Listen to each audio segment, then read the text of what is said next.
In 1998, Toyota sold 96 T100 pickup trucks in the entire United States. For context, Ford sold 850,000 F-Series that year. That's not a typo. That's not a quarterly figure. That's the whole year. 96 trucks. You probably passed more Toyotas than that on your drive to work this morning.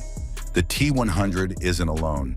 Toyota's produced a surprising number of vehicles that flopped so spectacularly, they've been scrubbed from the company's highlight reel. Some were too Japanese for American tastes. Others solved problems nobody had. A few were genuinely good vehicles that just couldn't find buyers in a market that had already moved on. Today, we're counting down 10 Toyota models that bombed so hard or were so bizarre that even automotive enthusiasts have forgotten they existed. These aren't prototypes or concept cars. These are vehicles you could walk into a dealership and buy, at least until Toyota quietly stopped building them. Toyota's currently riding high on its reputation for reliability and smart product planning. The RAV4 is America's best-selling non-truck. The Camry's still the default sedan choice.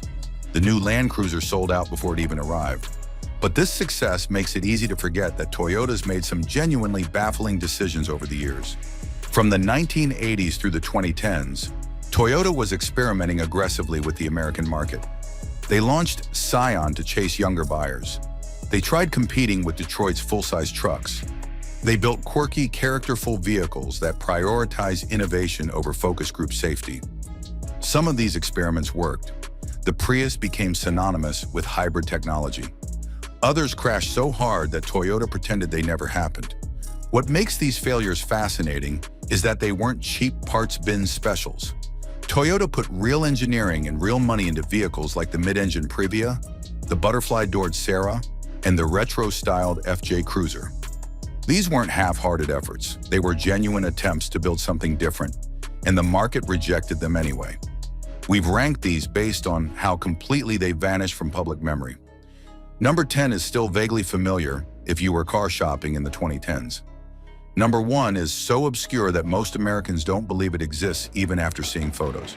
Along the way, we'll cover why each vehicle failed, what happened to owners who bought them, and whether Toyota learned anything from these expensive mistakes. Number 10. Toyota Avalon. Toyota's flagship sedan that nobody remembers fondly, the Avalon ran for 5 generations across 28 years, from 1995 through 2022. That's nearly 3 decades of production, and yet when Toyota pulled the plug, barely anyone noticed. Here's the thing about the Avalon. It wasn't a bad car, not even close. The final generation offered 301 horsepower, 0 to 60 in 6 seconds, and 44 miles per gallon in hybrid form. Those are genuinely impressive numbers for a full-size sedan.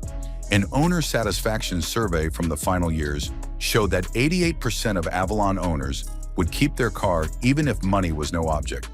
Think about that. 9 out of 10 owners loved the vehicle enough that they wouldn't trade it for anything else. And yet sales kept plummeting.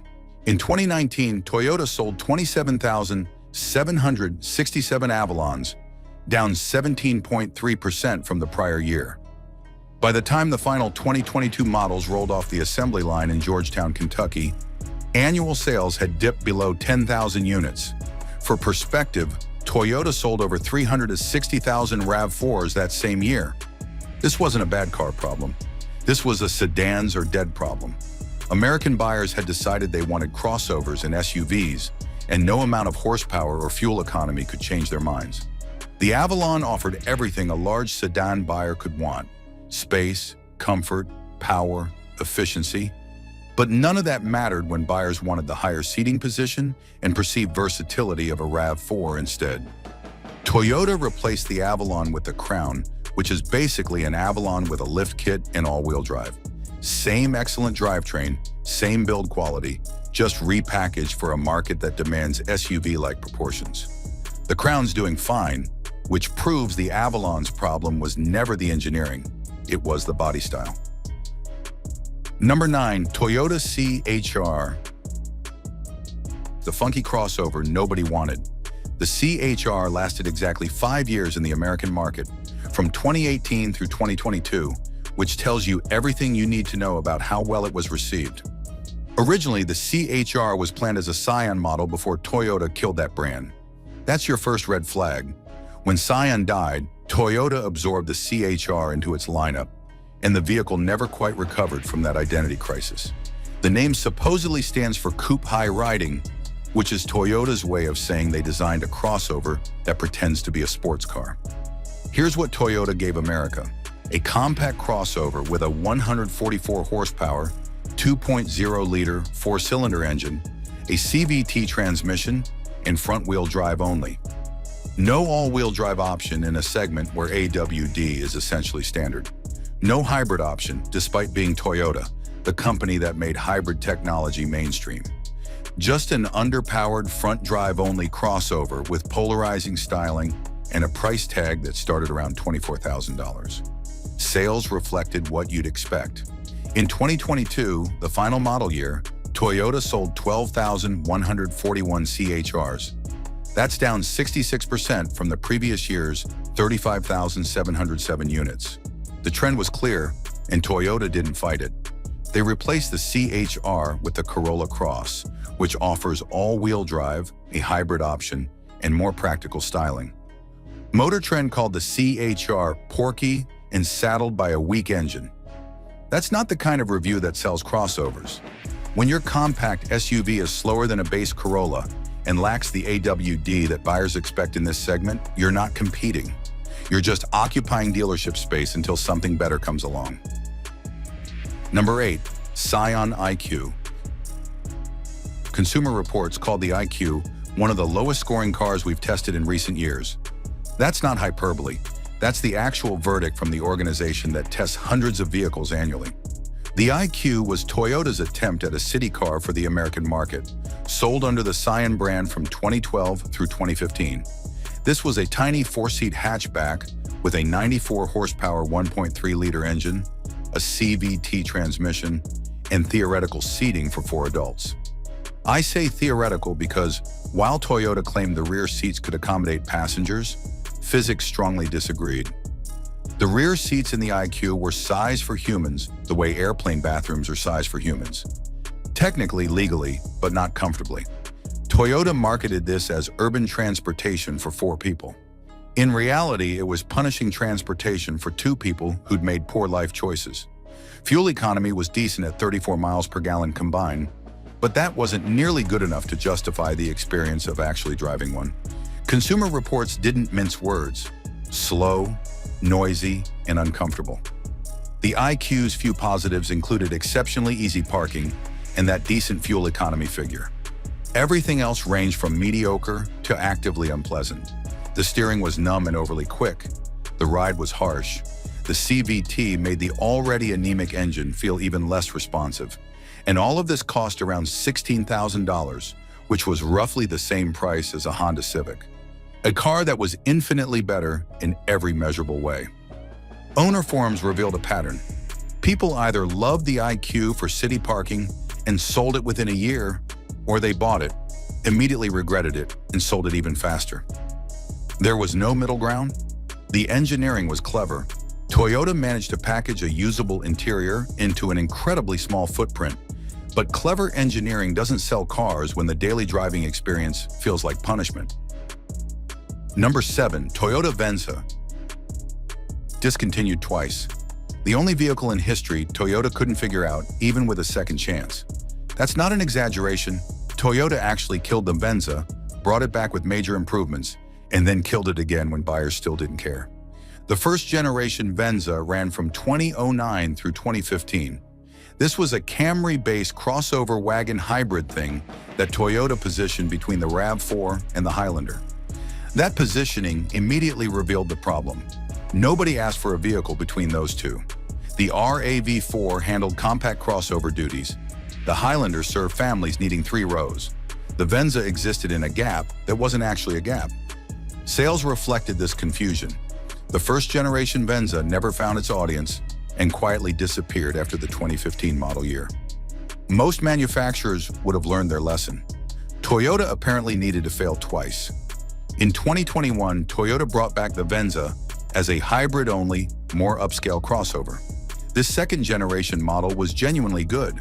39 miles per gallon combined, premium features, and a trick electrochromic glass roof that could change opacity at the push of a button. The Venza was essentially the Harrier sold in other markets, which meant it had international credibility. None of that mattered.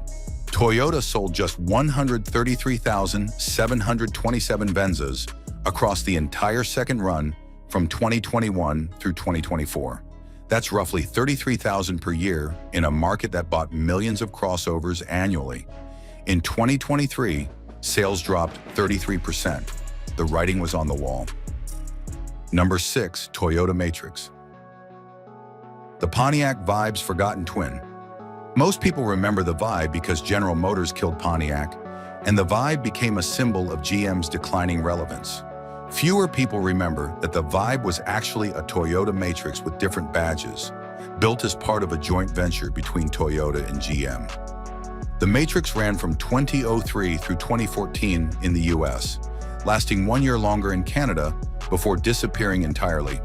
Based on the Corolla platform, the Matrix was Toyota's answer to buyers who wanted a practical hatchback with more versatility than a sedan.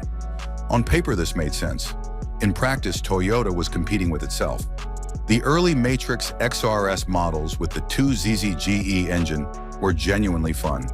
This was the same high-revving 1.8-liter four-cylinder from the Celica GTS and the Lotus Elise, producing 180 horsepower and spinning to an 8,500 RPM redline. That's 100 horsepower per liter, which was impressive for naturally aspirated engines at the time. Combined with either a 6-speed manual or optional automatic, the Matrix XRS offered genuinely engaging performance in a practical package.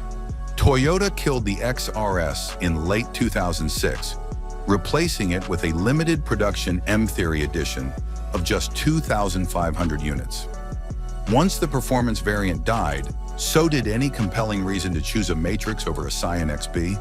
The XB offered similar utility, with more personality and better marketing to younger buyers. The regular Corolla was cheaper and sold to Toyota's traditional customer base. The Matrix existed in no man's land between the two. All-wheel drive was available from 2003 through 2006, then dropped entirely. By the end of its run, the Matrix had lost its performance variant, lost its AWD option, and was competing against both the Scion XB and Toyota's own Corolla hatchback. The formula no longer made sense, and Toyota quietly let it die after the 2014 model year. Number 5, Toyota FJ Cruiser. The retro off-roader that arrived right before the Great Recession and never recovered. The FJ Cruiser launched for the 2007 model year with genuine enthusiasm from buyers. Initial sales topped 56,000 units annually. The retro styling that paid homage to the classic FJ40 Land Cruiser resonated with enthusiasts who wanted something different from the generic crossovers flooding showrooms. Then the economy collapsed. 2008 and 2009 saw gas prices spike and the worst recession in decades. Suddenly, a 4.0-liter V6 that delivered 18 miles per gallon combined wasn't aspirational, it was irresponsible. Sales cratered to under 12,000 units. The FJ never recovered. By its final US year in 2014, Toyota sold just 11,723 units. The suicide doors and cramped rear seats didn't help. The FJ Cruiser looked cool, but actually using the back seat meant opening the front doors first, then swinging open the smaller rear doors. For a family vehicle competing against the Jeep Wrangler, this was a significant practical disadvantage. The Wrangler Unlimited had real doors and real back seat access. The FJ had a design quirk that looked neat in photos, but annoyed owners daily. Here's the irony that proves Toyota gave up too soon. The FJ Cruiser is now worth more used than it cost new. Late model FJ Cruisers originally sold for around $30,000. Today, those same vehicles trade hands for $35,000 to $45,000. The market wanted rugged, retro-styled off-roaders. Toyota killed the FJ right before the segment exploded with the return of the Ford Bronco and the continued success of the Wrangler. Toyota continued building FJ Cruisers for international markets through December of 2022, finally ending global production after 17 years. The Middle East market could buy a new FJ for $41,000 until the final unit sold. For Americans, though, the FJ disappeared in 2014, replaced by TRD Pro variants of existing models.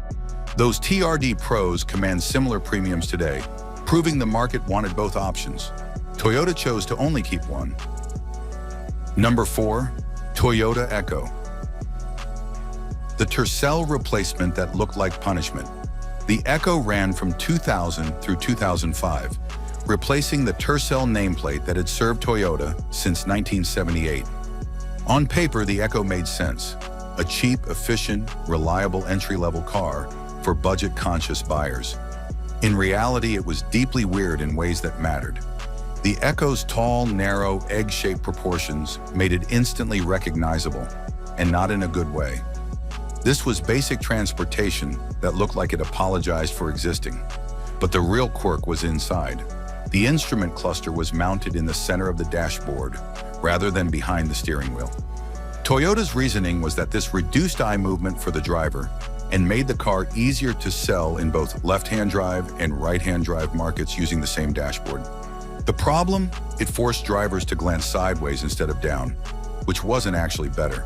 Combined with the awkward styling, oddly upright seating position, in general sense that you were driving an appliance that had been designed by people who'd never actually driven a car before, the Echo felt like a penalty box with wheels. Number 3. Toyota Previa. The mid-engine, rear-wheel drive supercharged minivan that competed with the Dodge Caravan. Read that sentence again. Toyota built a minivan with a sports car layout and offered it with forced induction. This wasn't a trim package or a special edition. This was the base concept. The Previa's 2.4-liter inline-4 engine was mounted beneath the front seats, tilted at a 75-degree angle from vertical. This mid-engine placement meant better weight distribution than any front-engine competitor. It also meant limited engine options. You couldn't physically fit a V6 in that space. So when buyers wanted more power, Toyota's answer wasn't a bigger engine, it was a supercharger. Starting in 1994, Toyota offered a supercharged version producing 158 horsepower with an intercooler and 6 pounds per square inch of boost. That's not a lot of power by modern standards, but it was competitive with the era's V6 minivans. More importantly, it proved Toyota was willing to do genuinely weird things to make the Previa work. All-track, all-wheel drive was available.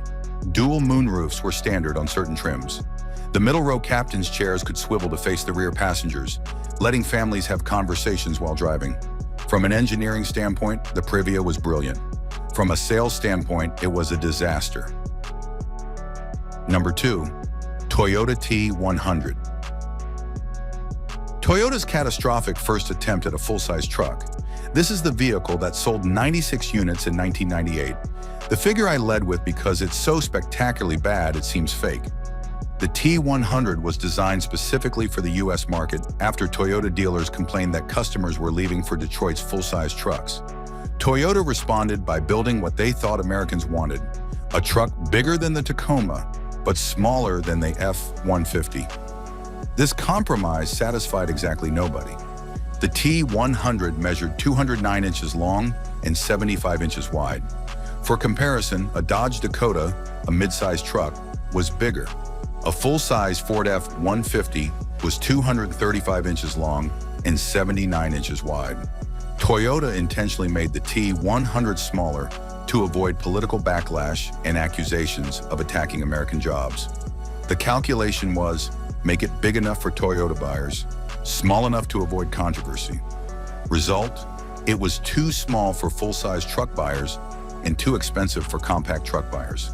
The T100 existed in a market segment Toyota had invented that didn't actually exist. Engine choices included a 2.7-liter inline-4, a 3.0-liter V6 producing 150 horsepower, or a 3.4-liter V6. None of these were the engine Americans wanted. Americans wanted a V8. Toyota refused to offer one, citing fuel economy and environmental concerns. Truck buyers didn't care about Toyota's environmental concerns. They cared about towing capacity, horsepower, and sounding like a real truck. The T100 offered none of these things.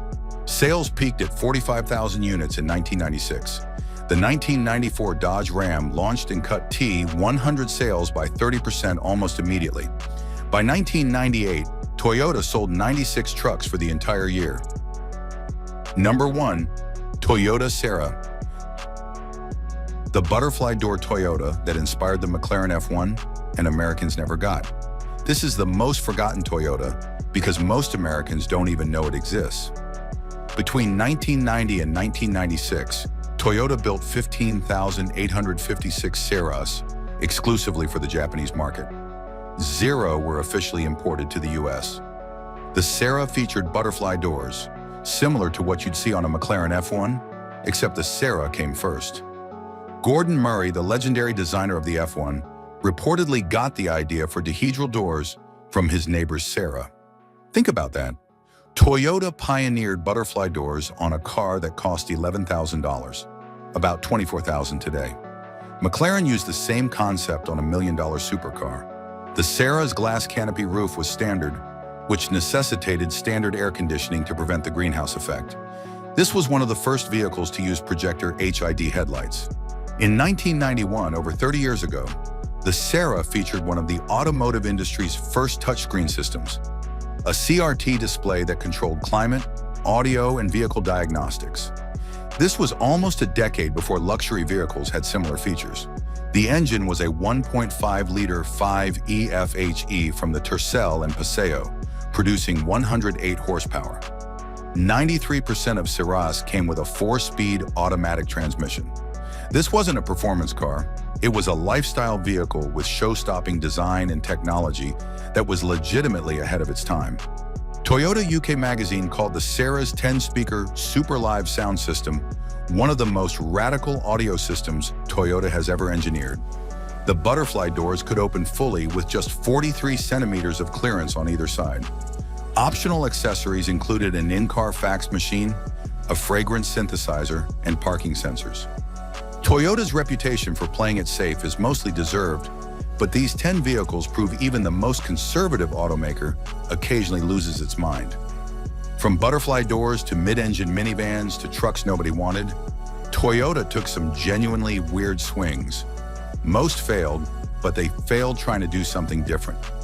If you want to see vehicles that were actually built to last, check out our video on 20 old cars from the 2000s that were built to last forever.